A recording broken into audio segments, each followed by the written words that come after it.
At its very core, drug science must remain independent. This means we don't accept sponsorships. It's with the support of the drug science community we're able to do this and make the podcast in the first place. If you're able to become a drug science community member and support the show, you too will be supporting the dissemination of evidence-based drug policies. Without you, none of this would be possible. For anybody interested, there's a link in the show notes. Thank you. Hello and welcome to the Drug Science Podcast with me, David Nutt. Here we're bringing together experts and activists for a rational, honest and informed conversation about drugs. Well, hello everyone and welcome to the start of the third series of the Drug Science Podcast. You all know who I am. I'm David Nutt and we're doing something different in this new series and something very different in this new podcast. Because I have two guests who are not just guests, but also podcasters in the making. Neill and Hannah Thurgur.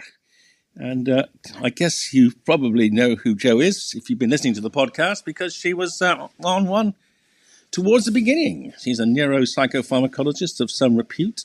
And Hannah is the new generation, the coming generation of young scientists who are moving into to help drug science with our research and our policy work. So welcome to both of you. Thank you. I'll start with Jo. Yes. So Jo, just refresh people as to your background and your credentials, apart from the fact you're a professor of pharmacy. So thank you very much, Dave. I'm so excited to be doing this hosting of the podcast. I have to confess, I have never hosted a podcast before. So listeners, I hope you bear with me, but really excited about it. And Dave, I have listened to all your podcasts. It's just, they're so great. And I've learned so much. So yeah, third series, hoping to keep up the high standards.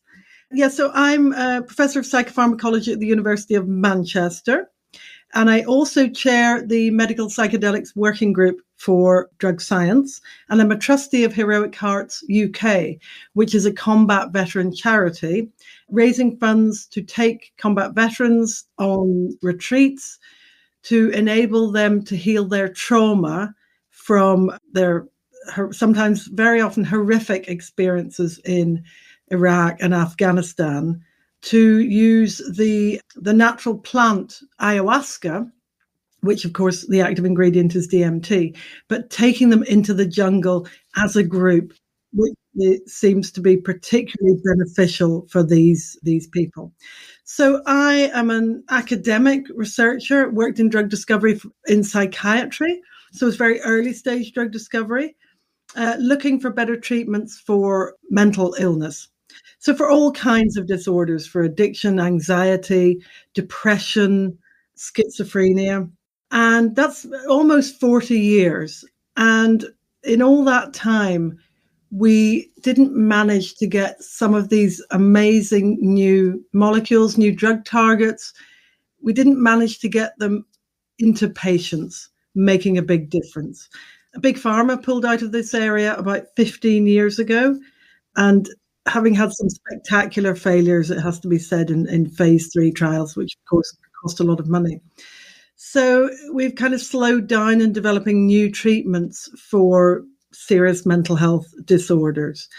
And while the current medication works very well for some people, but there are a considerable number of people who don't respond particularly well. And so we need new approaches and psychedelic medicine. So psychedelics, psilocybin, the active ingredient of magic mushrooms, ayahuasca, the active ingredient is DMT, and of course the one that most of you will have heard of, LSD. And recent research is showing phenomenally positive results for people with kind of very severe mental illness, for trauma, PTSD, for severe depression. And one of the aims really of the working group is to educate people about this, because these are highly stigmatized substances, and to do research. The working group has already started to publish papers in this area. But really, as the Medical Cannabis Working Group is doing, is to enable patients to access this much needed medicine safely and on the NHS when the time comes. So those are the kind of overall aims of the working group. And I've given up my lab, and I have decided to spend the rest of my career working towards this goal, because we have a mental health crisis, and we badly need different options for certain patients. And of course, these are our plant medicines, have been used by Indigenous people for thousands of years. So that's kind of where I'm coming from. But I'm really excited to be part of the podcast team now. So thank you very much, Dave. Well, look, yeah, it's great to have you on board, and I'll thank you again for all the work you've done for drug science, and particularly the chairing of the medical psychedelic working group, which is going from strength to strength, and I think beginning to get noticed and also influence not just scientists but also policymakers. So great to have you on board. And now over to Hannah, who is the future. I guess Joe and I are I'm the past, Joe's the present, and Hannah's the future. So Hannah's come into drug science a few years ago and has been doing some remarkable work, particularly in relation to medical cannabis. So Hannah, just introduce yourself, your background, and what you're doing. Oh, thank you, Dave. It's an absolute pleasure to be on the podcast with you and Joe. So I'm also a fellow Bristolian, so always feel very lucky to have grown up in Bristol, very liberal city. My background, though, is in biochemistry, and then I went and carried on at Manchester to do my PhD in neuroscience, looking at repair processes after stroke. But really, there was a few times when I reflect back when I've been really inspired by the world of drugs, really. A few standout events at festivals with Robin Carhart-Harris, and then following your work, Dave, and then contributing to the LSD fundraiser. And then really it kind of got properly kickstarted meeting Joe at Manchester. And that was a real turning point. And Joe essentially becoming an unofficial mentor, one of the best mentors you can ask for, and then really starting at drug science, volunteering first, and then building up to work on the long COVID clinical trial as the study coordinator. So moving away from basic research, so from cell culture and working with humans was a fantastic opportunity. And I've really been learning so much the past few years. It's such a great team, such a lovely team of people. So yeah, very grateful to feel constantly inspired. Well, we work you hard, but you do seem very enthusiastic, and I'm grateful for that. I love it. I think people, we haven't done really much. I've been trying to get Liv Iverson on this program about long COVID. She's been slightly hesitant. So most people listening won't appreciate what we tried to do with the long COVID. Do you want to just illuminate for them what we actually did and the challenges that we faced, but the success we had in at least putting some people through. So just tell people a bit about the long COVID study, please. Yes, of course. So the long COVID clinical trial was developed at the start of last year. Well, before that, there's a lot of process behind it, trying to design a study protocol to help test the feasibility of using a cannabis-based medicinal product for the treatment of long COVID symptoms. So medical cannabis, as many of our listeners will know, is legal to be prescribed in the UK, but under a specials license. So when you do a clinical trial using medical cannabis, it counts as a clinical trial of an investigational medicinal product. And with that, there comes extra guidelines and regulations that you must follow. So you have to get approval from the MHRA, which is the UK's Medicines Licensing Authority, as well as approval from the NHS Research Ethics Committee. So we managed to get our approval for our clinical trial, and that was approved in January 2022.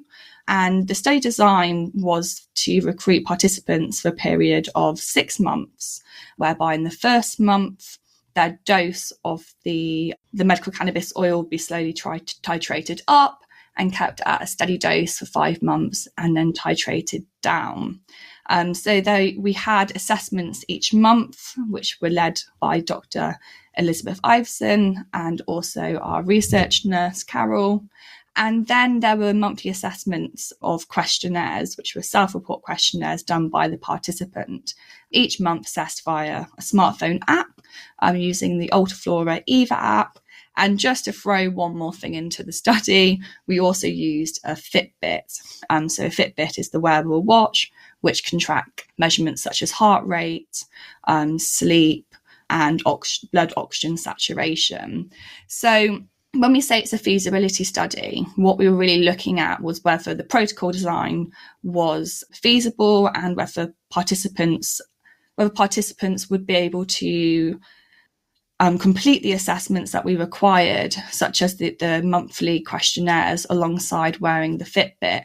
But really the challenges come from trying to complete a medical cannabis clinical trial where you have to still go through these loopholes despite being able to get medical cannabis on a prescription in the UK. So it makes it more costly to try and do a clinical trial in this setting, makes it more bureaucratic because you have to get these approvals, which take time and expertise.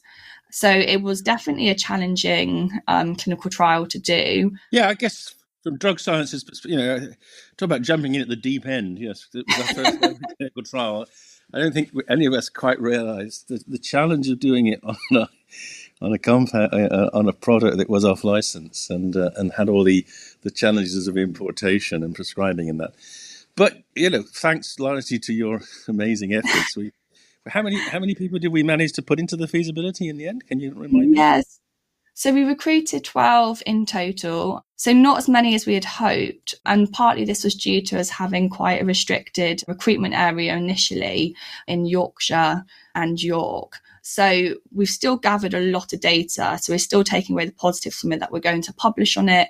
We will share our findings, which is really important to share our learnings with the medical cannabis community. We want people to go away and do further studies and clinical trials and just share what we've learned, which is the most important thing, to try and encourage more people to do it. It was a ballsy thing we did, just going ahead, trying to find a way to do this important research. Absolutely. And I think it's important to say that this was something that actually came out of, Liz Iverson is one of the clinician advisors we have on our Medical Cannabis 2021 initiative. And she was quite interested in the fact that many of the people she was getting good responses from using medical cannabis had very similar symptoms, fatigue, loss of energy, palpitations, breathlessness to people with long COVID. So I think it was probably almost certainly the first trial of any cannabis medication in long COVID. Is that true, do you think?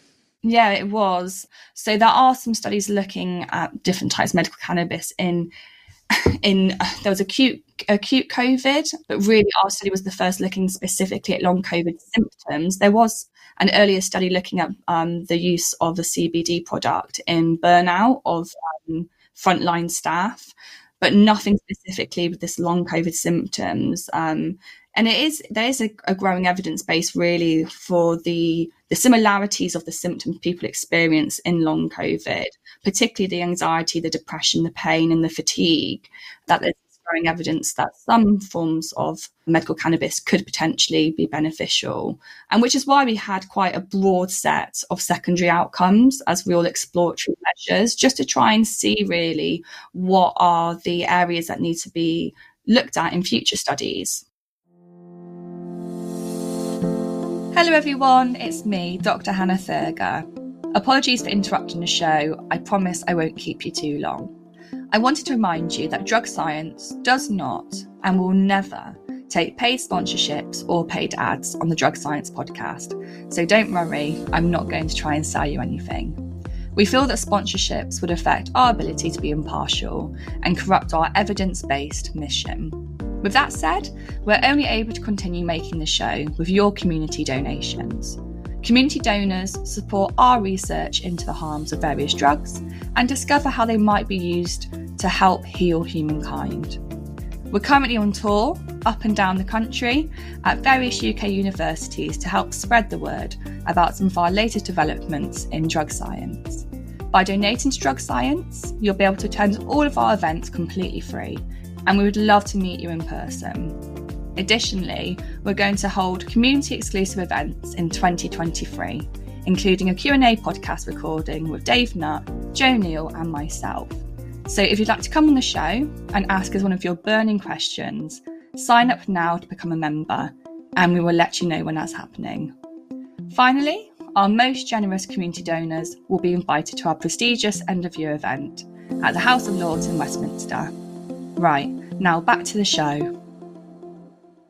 So what we showed was it was feasible, particularly if you have someone who's prepared to work very hard. We've set the standard for others, and it'll hopefully be published probably in Drug Science Policy and Law, the Drug Science Journal, in the next few months, one hopes. So yeah, definitely. So keep an eye out, everyone. It's coming. Well, I'll be tweeting. Don't worry. As soon as it's out there, I'll be tweeting. Yeah, we'll be on the Drug Science website, won't it? But it's such a great study to have done. So did everybody get the same mix of THC and CBD, or I guess they did? Yeah, you have to, wouldn't they? Well, just with small numbers. Yeah. How do you, long COVID, is there a sort of clear definition of that, or like a set criterion? Yeah, so the World Health Organization, they define it as symptoms that persist past 3 months of the initial acute infection. So that's how it's kind of defined, but how it's coded and diagnosed in primary care setting started off as kind of being a bit unclear, but I think now there's a clearer diagnostic process, including the setup of long COVID clinics by the NHS. But we know that they are heavily oversubscribed with long waiting lists, and our reports that funding's been cut for these long COVID clinics. So treatment's still quite difficult, and knowing how to treat this broad set of symptoms and improve quality of life for these patients is still really unknown. And do you have a sense that people with long COVID are kind of self-medicating with cannabis at all? There was some reports of this in some online media kind of articles of people saying that they had done this. So, I mean, when people are desperate to treat symptoms, you can imagine why you would, try to self-medicate with anything that you think could potentially be helpful. Well, we tried. We dipped our... Well, no, I was going to... That's the wrong analogy. I said we jumped into the deep end. We didn't dip our toes in the water. We jumped in. Jumped in. As I said, we showed you can swim in this field, but it's a challenging thing, and we'll need a lot more investment from companies to be able to do a definitive study. But at least we've laid the groundwork. Now, I want to get over to Joe again, because we talked about your sterling work on the Medical Psychedelic Working Group, but you've also been running a load of symposia as well, haven't you? Partly with... Oh, yes, actually. Partly with... Tell us about those, and tell us about the forthcoming ones, which quite exciting. So our aim is education. So we need to get out there. And I know, Dave, you're out and about an awful lot, but we must get out there and educate people about psychedelic medicine, about, the need for better treatments for mental health and, all the sort of related issues. And there's so much brilliant work going on across the world, really, in this, and so many great experts, from companies, people working in companies running clinical trials, from scientists, policymakers, because, of course, one of the big issues is the law, and the law is making research very difficult. I mean, Hannah's just talked about, how hard it was to work with medical cannabis, and that's legal as a medicine. So working with something that is not legal and is in Schedule 1 of the UN Convention and the UK Misuse of Drugs Act, it's enormously difficult, bureaucratic, costly. You have to wait a long time. And it doesn't make sense because the definition of a Schedule 1 drug is that it doesn't have therapeutic benefit. And with all the trial results now, we know that psychedelics do have benefit. So that's, one of the important issues that we're trying to address. Well, you've been campaigning. Manchester University, you have your colleagues there have been... you've even got a separate university initiative to change this, haven't you? Which is, is quite remarkable. No other university in the country has. Yeah, it is extraordinary, actually, Dave. And I was at Bradford University for a long time, very small place, uni. Then coming to Manchester, they've got all these social responsibility initiatives. I mean, Hannah, it's just the most amazing place, isn't it? Oh, I love Manchester. Manchester was a fantastic uni. And, just to kind of reiterate how great your street drugs events were. I mean, if it wasn't for that, who knows? We might never have met Joe. So yeah, Manchester is a very progressive union. They are pushing forward again with the social responsibility, and they're quite open as a university. So it's a great place to have studied. But you're still running conferences there, Joe. Don't you have one on benzos coming up? Am I imagining that? Yes, we have one planned for March on psychedelics, an afternoon on psychedelics and cancer. And your PhD student is coming to speak at that, Rayanne Zafar, the amazing Sarah Tai, the clinical psychologist, who's an expert on the psychotherapy associated with psychedelic treatments. We have Lauren McDonald, who's also at Imperial with Rayanne. Oh, yes, Lauren. Lauren's been on the podcast, by the way. So you should. Lauren did a podcast with me, I suppose, over a year ago. That's a remarkable podcast because she's talking about lived experience. She's both a cancer survivor and a psychedelic therapist. It's a rather unique combination. Yeah, so she's coming. She's great. Yes. She is absolutely brilliant. So, folks, definitely listen if you haven't listened already, to Lauren's podcast. Her story is quite extraordinary, and she's unique expertise, of course, as well. Yeah, so that's shaping up to be a really, really great event. And, we run a psychedelics event at Manchester once a year in March. But we actually, Dave, what was so great for us, I think, was at the beginning of the psychedelics working group, when we started, we were still, kind of in lockdown. Well, we were in lockdown, actually. And what we did was we organized a series of events on women in psychedelics. Oh, yes, I remember those. Remember? Oh, and they were so well attended, all online. We had some of the sort of, pick my words carefully, some of the people who were kind of there at the beginning, people like Amanda Fielding. And then we had newer people, gosh, memory not so good now, but we had some of the most absolutely brilliant experts working in psychedelics. Hannah, can you remember who else we had? We're going back. We had Meg Spriggs, Nicole Buchanan. I remember those two kind of really speaking out to me. They were very, very well attended events online, which you can still watch. Well, it's a useful point you're making here. When you do have these events and you do have speakers that are impressive, make sure you inquire whether they would be prepared to be guests on the podcast, because although we've done about 70 odd people so far, we want to keep it running. We want to try to get the best people we can. So always find out, if you see someone you think would be great for the podcast, then feel free to invite them, and James and the team will do that. Yes, we will. And it's great. There are a lot of amazing people coming up, I think. Speaking of women, I think we've got Cassandra Frederique coming up this series. Yes, so I don't know her, so I'm looking forward to that.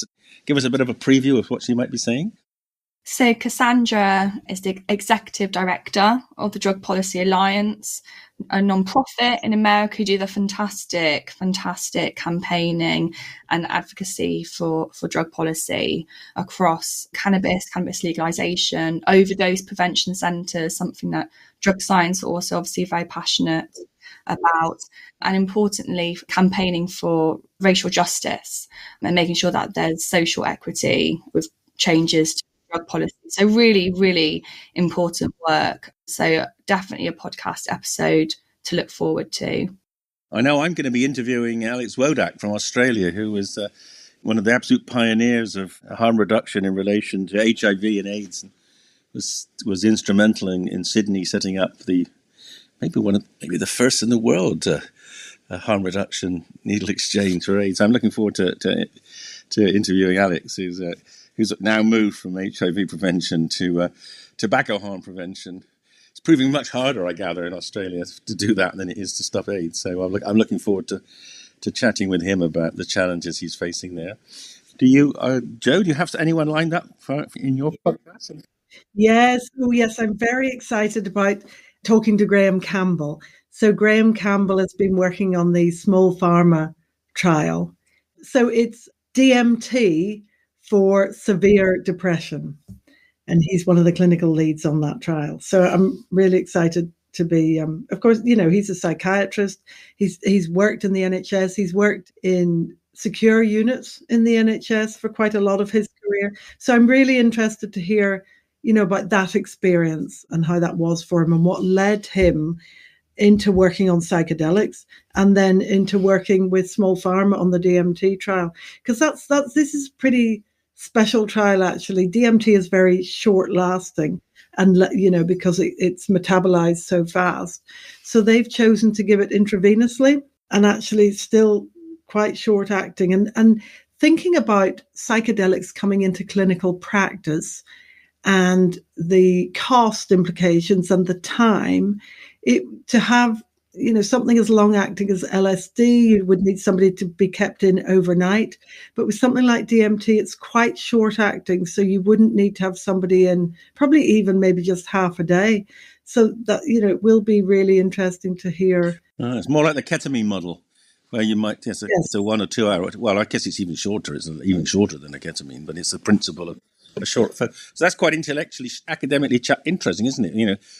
Will a 20-minute trip be as good as a 4 or 5 hour psilocybin trip? That's going to be actually quite a fascinating study. It's also, I think it's all preliminary readouts. I saw a press release, and in fact, I think I'm going to be doing one of the pharmacologists on their program later as well, Carol Routledge. So we'll be able to get it from both perspectives. You'll get it from the clinician's perspective, and I'll be able to interrogate her about the actual data. So we should know a lot about DMT by the end of this series.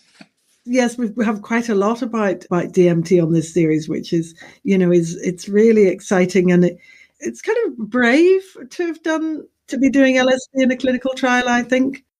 And one of the other groups I'm trying to get onto the podcast, they haven't agreed yet, but I think they will. Is the people from Australia who've actually been pushing the Mind Medicine Australia charity. Peter Hunt, who runs that, who's spent the last part of his life being a philanthropist, trying to save people with chronic illnesses or give them options. And they've made a major breakthrough just in the last month with Australia rescheduling psilocybin for resistant depression and MDMA for resistant PTSD. So that's been largely driven by their charity pushing hard to challenging the regulators' negativity. There's no coincidence that you were in Australia when this all happened.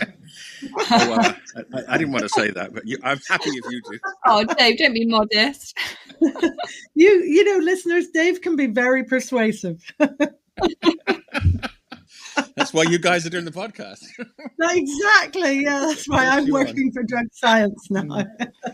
and I think you're doing one. I think you're doing one with Chuck Raisin, I think, from Usona, who's a remarkable man. I think you'll enjoy talking to him. He's written about all sorts of strange ways you can alter your mind and improve psychological well-being. So I think you'll enjoy. Make sure you chat to him about his sweat lodge experience. He's actually done research, I think, in sweat lodges. So that'll be quite something fun for you. Actually, I don't know so much about him, Dave. It'd be really interesting. Well, listeners, I have, this is a bit boring for you, but I live by the seaside now. Being Irish, I've always wanted to go back to the sea. So we relocated in lockdown, and I swim in the sea every day with a load of, women of a certain age. And they love the winter swimming because they say that, mentally it makes them feel much sharper, much more alert, alive, and a much better mental health, actually. So I'll try and talk to them about that, I think. Well, you've been it certainly worked for you. Joe, you've been definitely bouncing around ever since you moved to Swanage. Yes. Well, the rest of us live in our inner cities. Yes. And Hannah, who else have you got lined up, Hannah? So we've also got Evan Lewis, a Canadian cannabis specialist, who we're looking forward to picking his mind on prescribing medical cannabis and what we can learn from him. Oh, is he the man that does the childhood epilepsy? Yes, childhood epilepsy, and has now, with really working on protocols that can be used in the treatment, and has also now crossed over into psychedelics as well. So it'll be interesting to see what learnings he's taking from medical cannabis. Yes, I heard him speak once. It was remarkable. I mean, he's been an absolute pioneer of. I mean, puts us to shame, particularly in the field of epilepsy, where we've managed to study 25 people. I feel like thousands, hundreds, maybe thousands of patients. It's fantastic. He's an absolute pioneer. Well, it's quite a series we've got.